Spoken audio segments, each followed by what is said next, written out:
우리 설교 제목을 같이 따라해 보겠습니다. 마귀는 그럴듯하게 유혹한다.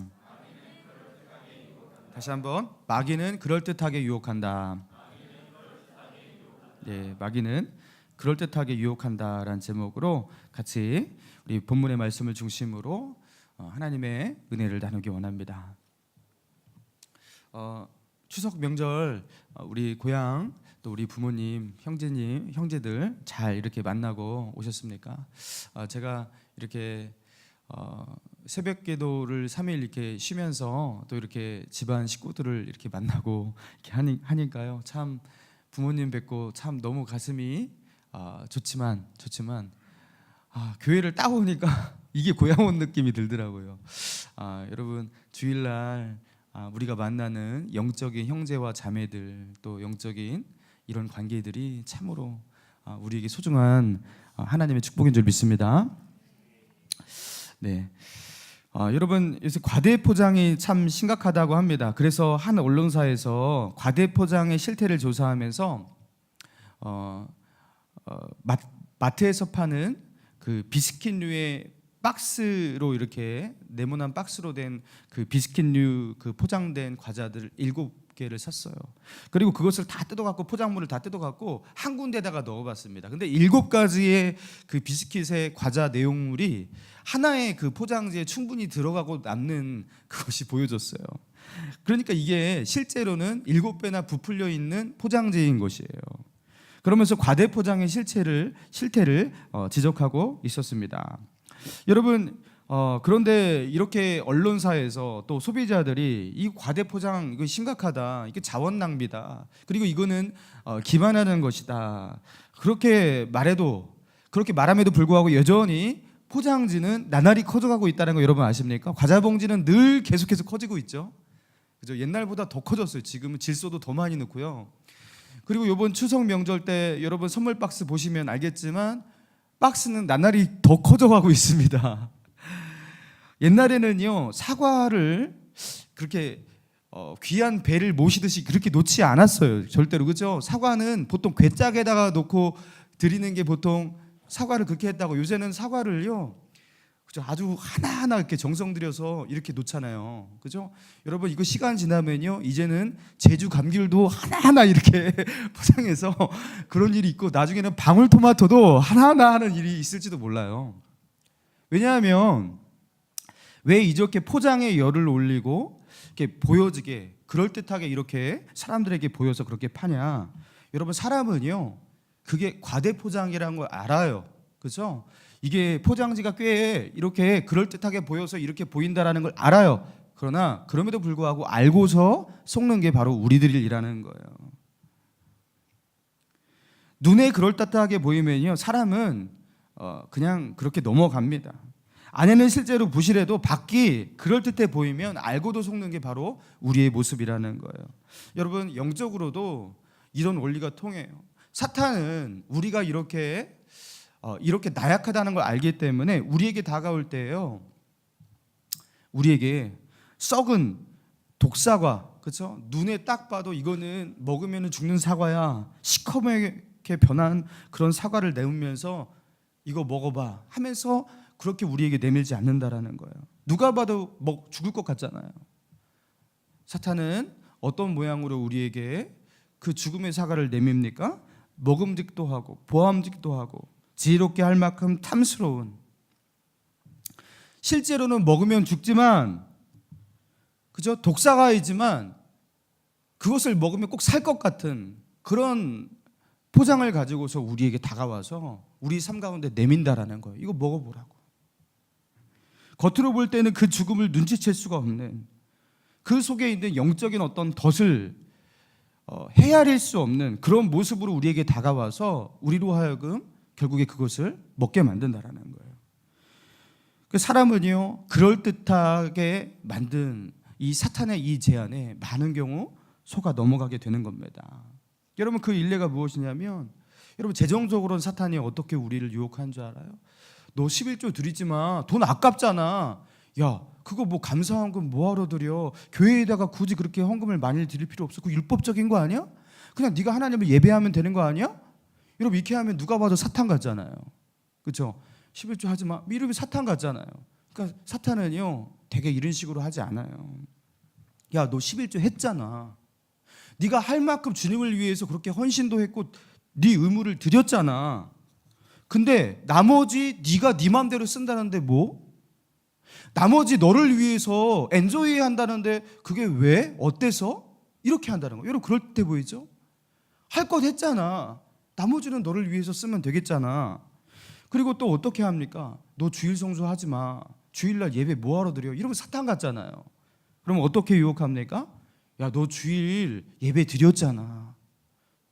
주일날 분명히 너 주일 대예배 그거 지켰잖아.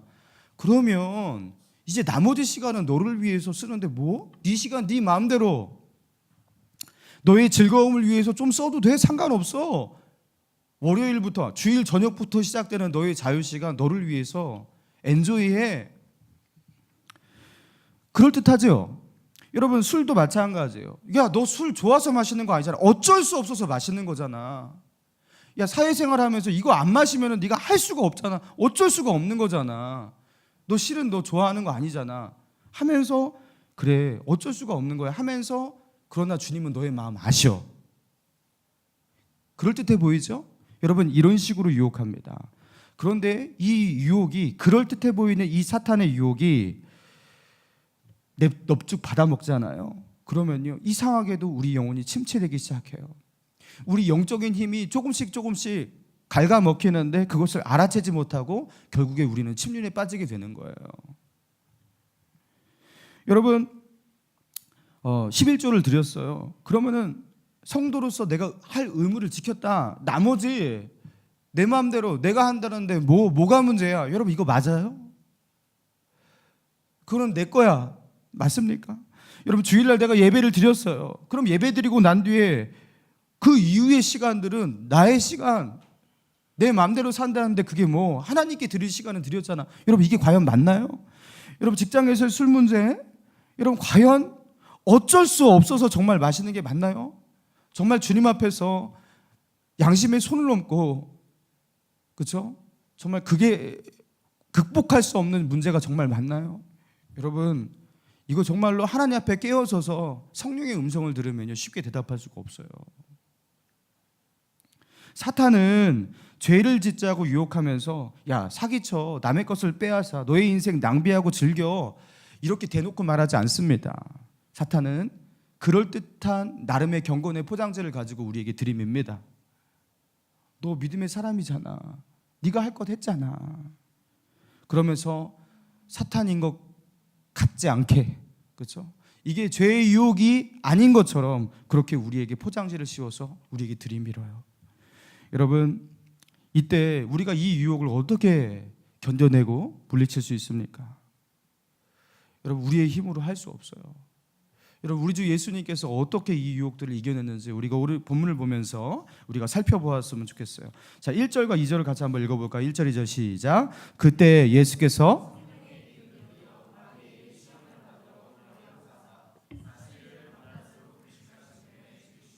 자 예수님이 공생애를 시작하시기 전에 예수님은 광야로 나가셨습니다. 어디요? 광야입니다.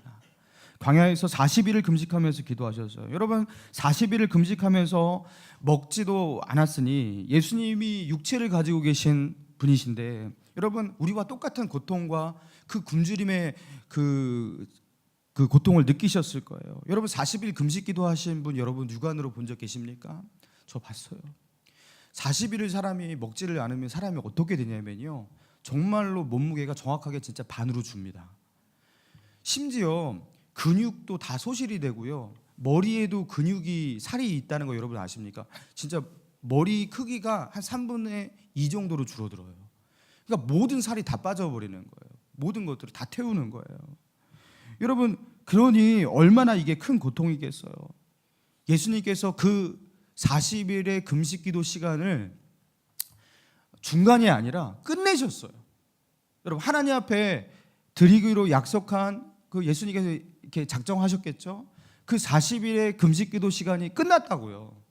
자 끝났을 때 그 광야에서 사단이 찾아옵니다. 그 사탄이 찾아와서 어떻게 합니까? 자, 우리 3절을 읽겠습니다. 시작. 시험하는 자가 예수께 나와서 이르되 내가 만일 하나님의 아들이거든 명하여 이 돌들로 떡덩이가 되게 하라.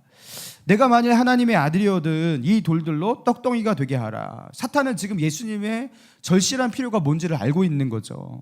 떡입니다. 40일의 금식기도 가운데 예수님은요, 중도 포기하라. 예수님 중도 포기하세요. 이거 못합니다. 이렇게 하지 않았어요. 금식기도를 마치셨잖아요. 금식기도 하나님 앞에 하기로 한 거 끝냈잖아요. 지금 너무나 굶고 굶주리고 지금 여기는 어디예요? 떡이 없는 광야란 말이에요.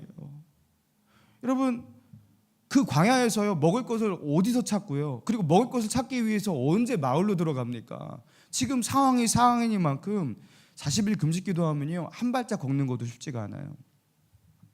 자, 그런데 그런 가운데 자신의 필요가 그렇게 절실한 가운데 있는데 사단이 제안하는 이 제안이 괜찮지 않나요? 여러분, 이게 뭐가 잘못된 거예요? 지금 예수님이 돌을 떡으로 변화시킬 수 있는 그런 능력이 있어요, 없어요? 있습니다. 예수님은 오병이어를 가지고 5천 명을 먹이신 분이세요. 그 능력을 좀 활용하셔서 지금 자신의 절실한 상황이 상황이니만큼 그 절실한 그 광야 한가운데서 먹을 것을 찾는 게, 여러분, 그게 뭐가 문제냐는 거예요. 제가 옛날에 어렸을 적에 이 말씀을 읽었을 때, 야, 이거 좋은 아이디어인데? 사탄이 이거 괜찮은 아이디어인데? 하면서 이게 왜 이 말을 예수님이 따르지 않았는지 이해가 안 됐던 시절이 있었어요. 여러분, 이게 왜 문제입니까?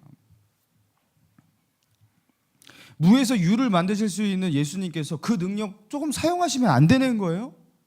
하나님의 아들이 그거 못해요? 자신을 찾아온 많은 군중들이 줄일까봐, 한 끼 굶을까봐 예수님께서 따로따로 앉혀갖고 그들에게 오병이어를 가지고 축소하셔서 떡과 생선을 먹이신 예수님이었는데 자신은 40일을 굶주리셨잖아요. 근데 지금 상황이 상황이니만큼 자신을 위해서 그 능력 조금 사용하셔서 떡을 먹는 게 뭐가 문제냐는 거예요. 여러분, 사단의 이 제안이 매우 그럴듯해 보입니다. 문제 없어 보입니다. 여러분, 죄의 유혹은요, 이렇게 다가와요. 우리를 쓰러뜨리는 사단의 제안은요, 이런 식으로 다가온다라는 거예요. 문제 없어 보입니다. 여러분, 그런데 예수님은 사단의 제안을 거절하면서 이렇게 말씀하셨어요. 4절입니다. 시작. 예수께서 대답하여 이르시되 기록되었으되 사람이 떡으로만 살 것이 아니요 하나님의 입으로부터 나오는 모든 말씀으로 살 것이라 하였느니라 하시니, 사람이 떡으로만 살 것이 아니요, 그럼 떡으로만 살 것이 아니요, 떡으로만 살 것이 아니요. 여러분, 여기 깔린 전제가 무엇이냐면 떡도 필요하다는 뜻이에요. 그죠? 떡으로만 사는 것이 아니라 말씀으로 산다. 그런 건 떡도 필요하다는 거예요. 이거 굉장히 필요한 것이라는 거예요. 그러니까 궁극적으로 떡도 없으면 못 사는 거예요. 그래서 예수님이 이 말씀이 사단의 제안에 대해서 이게 왜 거절하는 명확한 이유가 되는지 이해가 안 됐던 때가 있었어요. 근데 이거를 가만히 묵상해 보니까요, 이게 신명기 8장 3절의 말씀을 예수님께서 인용하신 건데, 이 말씀의 의미가 무엇인가 가만히 살펴보니까 무릎을 치게 만드는 깨달음의 포인트가 있었어요. 여러분, 그게 무엇이냐면 사람은 떡을 먹어야지 살아요. 그러나 하나님의 말씀으로 사는 게 먼저다라는 거예요. 예수님은 지금 뭘 말씀하신 거냐면 떡은 전혀 필요치 않다 이렇게 말씀하신 게 아니에요. 순서를 말씀하신 거예요. 떡은 필요한 것이지만 하나님의 말씀을 따르는 것, 그 말씀을 붙잡는 것, 그 말씀을 먹는 것이 먼저다 하면서 그 순서를 언급하신 거예요. 아무리 떡이 갈급한다 하더라도 하나님의 말씀대로 사는 것이 먼저다. 이 순서를 아무리 내가 지금 어떠한 상황 가운데 있다 해도 이 순서를 바꿔서는 안 된다라고 천명하신 거예요. 예수님께서는 마태복음 6장 33절에 이렇게 말씀하셨습니다. 너희는 먼저 그의 나라와 그의 의를 구하라. 그리하면 이 모든 것을 너희에게 더하시리라. 먼저, 이거 순서를 말하는 거죠. 하나님의 나라와 그의 의를 구하라. 그리하면 이 모든 것은 하나님께서 더하실 것이다. 순서가 있다라는 거예요. 내 것을 챙기는 것은요, 하나님이 챙기도록 하든지, 그리고 하나님의 것을 붙잡고 난 다음에 하는 거예요. 사단은 예수님이 가지고 계신 그 하나님의 능력을 가지고서 그 하나님의 아들로서의 그 신적 능력 있잖아요. 먼저 상황이 상황이니만큼 지금 너가 40일 동안 그렇게 굶주리고 금식 기도를 마친 이 시점에서 상황이 상황이니만큼 너 자신을 챙겨라. 그 능력을 잠깐 너를 위해서 사용해 보라. 뭐가 문제냐? 지금 상황이 어떤 상황인데 지금 광야고 40일을 금식했고 그 떡을 얻기 위해서 저 마을까지 언제 들어가고 여러분 이 상황 속에서 잠깐 사용하는 게 뭐가 문제냐? 근데 예수님은 이 순서를 지키기로 하셨어요. 하나님의 말씀을 나는 이 하나님의 능력을 나에게 주신 이유는 이 능력을 가지고 나를 위해 쓰는 것이 아니라 이 땅에 있는 백성들, 잃어버린 백성들을 위해서 쓰라고 주셨다 하면서 하나님 예수님은요 그런 상황 속에서도 이 순서를 지키셨어요. 그러고 나서 사탄이 예수님을 두 번째로 어떻게 시험합니까? 자, 5절과 6절입니다. 같이 읽겠습니다. 시작. 이제 마귀가 예수를 거룩한 성으로 데려다가 성전 꼭대기에 세우고 이르되 내가 만일 하나님의 아들이거든 뛰어내리라 기록하였으되 그가 너를 위하여 그 사자들을 명하시리니 그들이 손으로 너를 받들어. 예수님을요 예루살렘 성전 꼭대기에 세웠다고 합니다. 그 성전이 굉장히 한 200m 가량 될 정도로 그렇게 높았다고 합니다. 그 꼭대기에 세워놓고 아주 그럴듯하게 유혹하는데요. 하나님께서 이렇게 말씀하셨다고 하면서 시편에 기록된 말씀을 사탄이 읽습니다. 기록되었을 때 그가 너를 위하여 사자들을 명하시리니 그들이 손으로 너를 받들어 발에 돌에 부딪히지 않게 하리로다. 성경을 사탄이 읊어요. 그러니까 하나님이 지금 이렇게 하는 것이 하나님의 뜻이다 하면서 하나님의 뜻대로 나는 하고 있다 이런 식으로 말하고 있는 거예요. 시편 91편 11절과 12절을 사탄도 알고 있는 거예요. 그러면서 하나님이 사랑하셨던 그 다윗을 구원하시기 위해서 그렇게 그렇죠? 그 위기 가운데 벼랑에서 떨어지는 그런 위기 가운데서도 하나님께서 그렇게 구하여내신 하나님이셨는데 너가 하나님의 아들이라면 하나님께서 너를 왜 안 지키겠어? 하면서 하나님은요 하나님께서 너를 지키실 것이라고 하면서 하나님의 사랑을 지금 이 시간 한번 증명해 보라고 너가 하나님의 아들 된 것을 지금 하나님 앞에 사람들 앞에서 한번 증명해 보자고 그렇게 하면서 그렇게 제안합니다. 여러분 이런 제안 여러분 그럴듯하지 않습니까? 이게 큰 문제 없어 보이지 않습니까? 여러분 그리고요 예루살렘 성전 꼭대기에 세웠다고 했어요. 여러분 가장 높은 곳 굳이 예루살렘 성전 광야에서 갑자기 예루살렘 성전으로 옮겨진 거 아니에요? 여러분 진짜 더 높은 곳 있잖아요. 그렇죠? 뭐 헐몬산 꼭대기라든지 그런 절벽이라든지 왜 그런 데 갈 수 있는데 왜 예루살렘 성전 꼭대기였을까요? 거기서 떨어지는데 하나님께서 천사들을 통해서 받들었어요. 여러분 그러면 어떤 일이 일어날까요? 사람들이 그것을 보고서 어떻게 반응할까요? 여러분 그 종교의 중심지인 예루살렘에서 하나님의 아들이라는 것을 단번에 증명하고 바로 사역 가운데서요 깊이 파고들고 그 단번에 그 과정들을 생략할 수 있는 절호의 기회인 거예요. 사탄의 이 제안이 나쁘지 않게 보이고요. 오히려 자신을 위하는 듯 보입니다. 하나님의 나라를 위하는 듯 보입니다. 여러분 사탄의 유혹은요 이런 식으로 그럴듯하게 다가오는 거예요. 여러분 그런데 이런 제안에 대해서 예수님은 어떻게 대응하십니까? 자 7절입니다. 7절 같이 읽습니다. 시작. 예수께서 이르시되 또 기록되었으되 주 너희 하나님을 시험하지 말라. 여러분 하나님은요 누군가의 사람의 시험의 대상이 되지 않는다라는 것입니다. 여러분 시험이라는 게 뭐예요? 누군가의 능력, 누군가의 실력을 알아보기 위해서 그렇죠? 누군가가 그보다 실력이 위에 있는 누군가가 문제를 제출해 놓고서 야 풀어봐. 자 풀어봐. 이게 시험 아니겠습니까? 지적으로 우위에 있는 사람이 교수가 학생에게 내는 게 시험이에요. 학생이 교수한테 시험을 내요. 여러분 말이 안 되죠? 만약에 학생이 교수에게 교수님이 과연 나의 교수가 될 수 있는 자격이 있는지 한번 이 문제를 풀어보시죠 하면서 어려운 수학 문제를 내고 수학과 교수니까 이 정도는 풀어야죠 하면서 풀어보세요 했는데 교수가 풀었어요. 합격. 교수로서 자격이 있습니다. 이제부터 저를 가르칠 자격이 있습니다. 여러분 이런 일이 있다면 이게 얼마나 건방지고 무례한 일이겠어요. 여러분, 하나님이 인간에게 시험을 내시는 것이지 인간이 하나님에게 시험을 내서는 안 되는 거예요. 인간이 하나님에게 문제를 내고서 하나님을 측정하고 판단하고 그래서 하나님을 그렇게 알아가려고 한다면 여러분, 이거는 하나님을 모독하고 멸시하는 겁니다. 여러분, 그렇다면 우리가 하나님을 알아가는 방법은 어떻게 알아가야 될까요? 하나님을 시험함으로 알아가는 게 아니에요. 기도를 했는데 하나님이 한번 나를 사랑하시나? 기도에 응답하시면 나를 사랑하시는 것이고 아니면 아니고, 한번 하나님께서 들어주시나 안 들으시나 보겠다. 그리고 내가 이 죄를 지면 하나님께서 혹시 날벼락을 내리실까? 한번 해볼까? 하면서 이렇게 하나님을 알아가는 게 아니에요.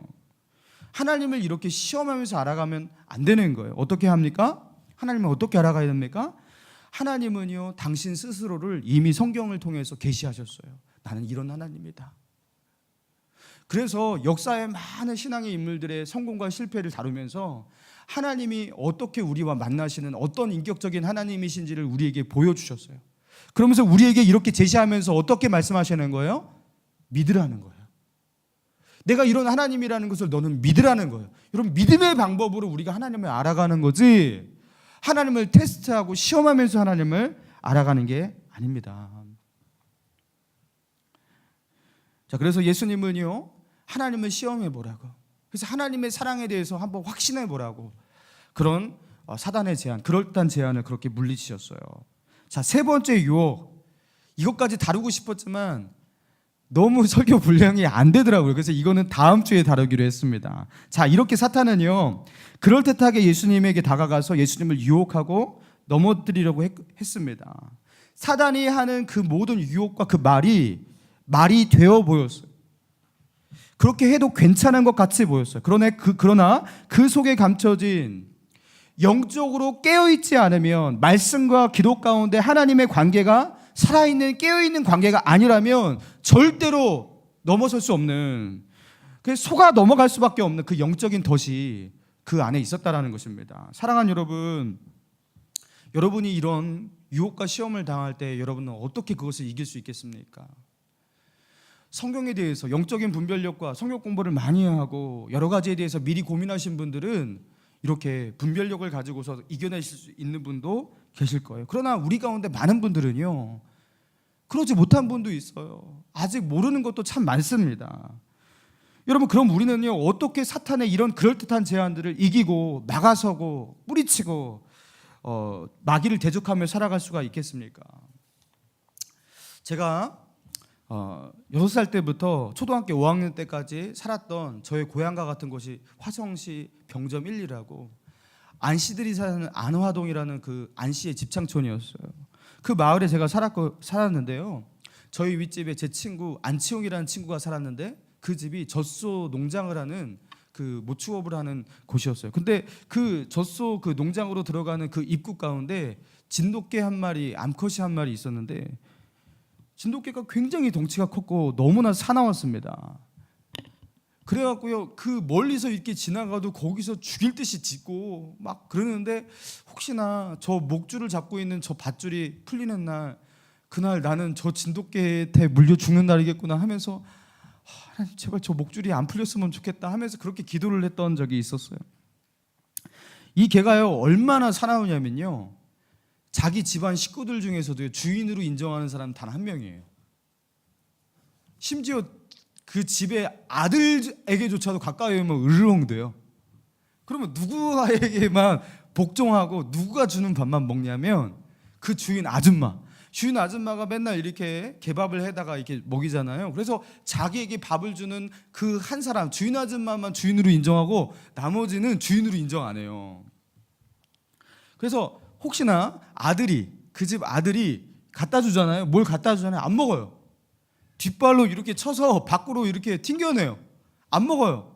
주인 아줌마가 갈라주는 그 음식만 먹고 그 아줌마만 자기의 주인으로 인정하는 굉장히 사납고 영리한 그런 진돗개였습니다. 그런데 어느 날이었거든요, 그 안화동에 개도둑이 들었어요. 개도둑이 들었는데 이 개도둑들이 이미 사전조사를 다 해갖고 그 마을에 개가 어디에 몇 마리 키우고, 그리고 개도 작은 개는 잡아가지도 않아요.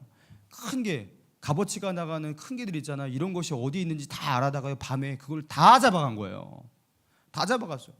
그래갖고 다 집집들마다 그냥 개가 다 없어졌는데 이게만 안 없어지고 이게만 안 없어졌어요. 여러분 이 사나운 개도 개도둑들은 다 잡아가는데 어떻게 잡아가냐면요. 그 당시 제가 들은 얘기입니다. 이 개들한테 어떻게 하냐면 개가 이렇게 약을 타는 거예요. 약을 타갖고 이렇게 햄 같은 거 있잖아요. 그 고기 덩어리 이런 거에다가 이렇게 빵 같은 거에다가 가운데 넣고 약을 타놓고 이렇게 던져주면 개는 100번 다 먹습니다. 다 먹습니다. 근데 이 진돗개는 어떻게 한 거예요? 네, 자기 주인이 주지 않은 그 음식을 뒷발로 쳐낸 거예요. 쳐낸 거예요. 그리고 짖은 거예요. 그러니까 이 개만 안 잡혀간 거예요. 그래서 그 개만 홀로 살아남았다라는 것이에요. 이 개는요, 자기에게 먹이를 줄 수 있는 주인은 누구예요? 딱 한 분, 주인 아줌마. 그 외에 누가 먹이를 줘도 안 먹어요. 배고파도 절대 먹지 않아요. 여러분, 우리가 마귀의 그럴듯한 제안과 그 유혹을 어떻게 뿌리칠 수 있는지 아십니까? 먹어도 되는 것인지 먹으면 안 되는 것인지 어떻게 분간할 수 있을까요? 이게 여기에 어떤 독이 있을까? 어떤 성분이 있을까? 여기에 뭐가 해롭고 뭐가 이로울까? 그것을 일일이 따져보고 영양 도표를 보고 그러면서 분석해보고 여러분 이렇게 하기에는 우리가 가지고 있는 지적인 능력과 분별력이 현저히 약하단 말이에요. 여러분 그렇게 우리가 알아낼 수가 없단 말이에요.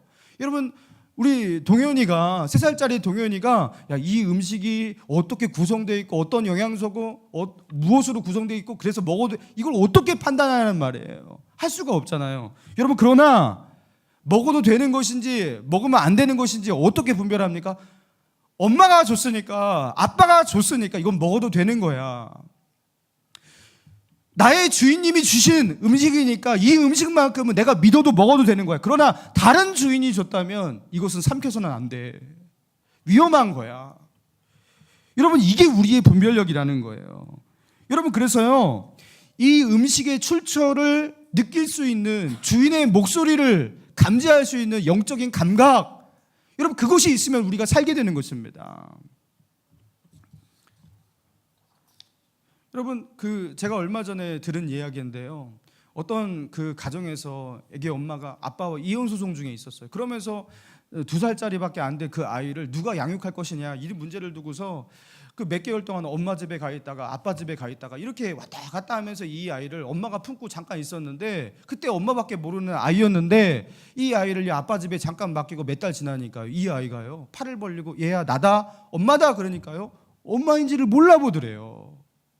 엄마 앞에 다가오지도 않고 그렇죠? 엄마인지를 알아보지를 못하더래요.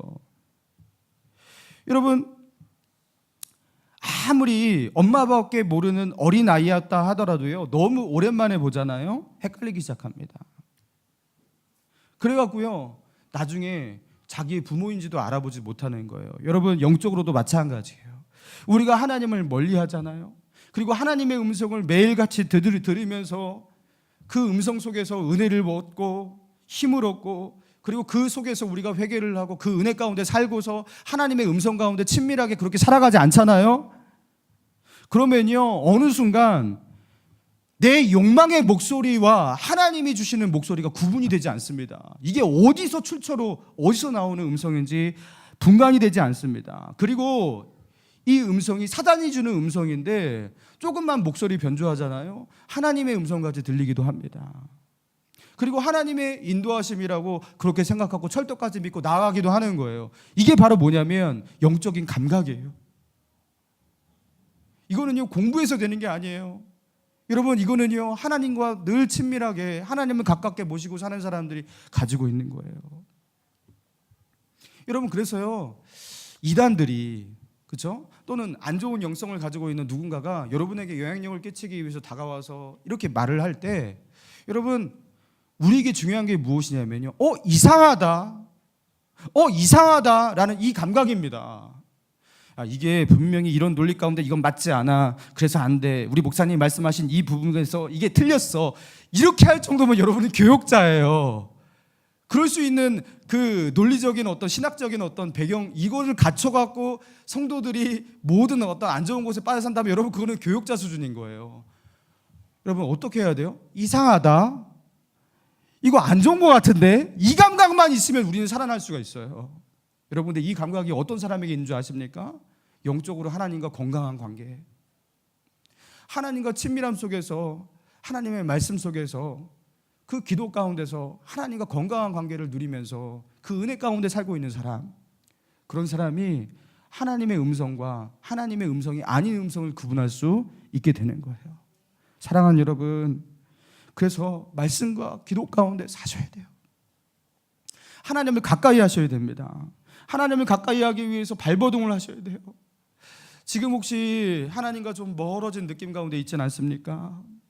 신앙을 머리로 하려고 하고 이성으로만 하려고 하는 그런 분이 있지 않습니까? 여러분, 하나님을 가까이 하지 않으면 사단의 그럴듯한 논리 가운데 우리는 속수무책으로 넘어가게 되어 있습니다. 늘 그분이 주시는 말씀 속에 살고 그분의 음성 속에 힘과 위로를 얻고 그분 안에서 살아갈 수 있는, 그래서 그럴듯한 마귀의 유혹을 능히 뿌리치며 승리하며 살아갈 수 있는 저와 여러분 되기를 주님의 이름으로 축원합니다.